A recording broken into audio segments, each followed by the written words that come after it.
Mimi nitatoa ushuhuda mmoja hapa. Kuna siku moja nilikwenda mahali fulani kwa ajili ya kuhubiri.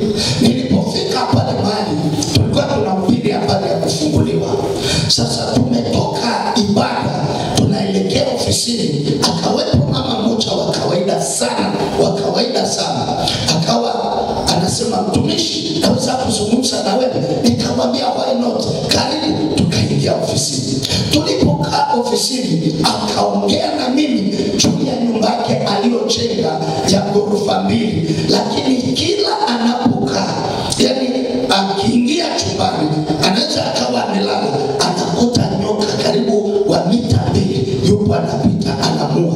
Binti anapika jikoni, anashangaa nyoka huyo anapiga kelele. Alafu eneo hilo wameuliza halina nyoka, na amehamia hiyo nyumba, ni nyumba ya ndoto zake. Amepambana yeye na mume wake kwa kujenga hiyo nyumba, na amefika mahali akasema, asante Mungu, najua hii ni nyumba ndoto. Ameijenga miaka kwa miaka, akiwa kwenye nyumba za kupanga na choo kizuri ana nini, lakini anajinyima.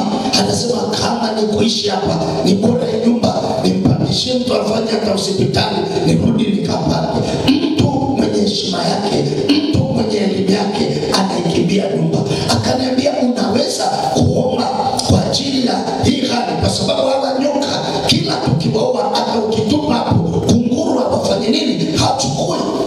Nikamwambia nikambeba rafiki yangu mmoja anaitwa Baraka Mbise, nikamwambia, ndugu, kuna huduma. Tukaenda tukakaa na wale watu, tukaambia mmepata nini kiwanja, mmejengaje? Wakatueleza mambo mengi, nini kilitokea kipindi cha ujenzi, maisha yenu ya kiroho. Wakanieleza kabisa, na anatueleza. Tunasema basi sisi tulichoamua ni kwamba tutakuwa na mkesha wa siku 2. Kwa tulipokuwa na mkesha wa siku 2, tukaambia acheni milango yote wazi, lakini nyinyi mwingie nyumbani mkiwa mmevaa nguo zenu, alafu mlale, kwa sababu hawapati usingizi kabisa. Ni kulinda watoto wamehama, wameingia chumba cha baba na mama, kwa sababu wanahofia hawa nyoka. Na ni nyoka wenye sumu kabisa, sio nyoka tu wa kawaida.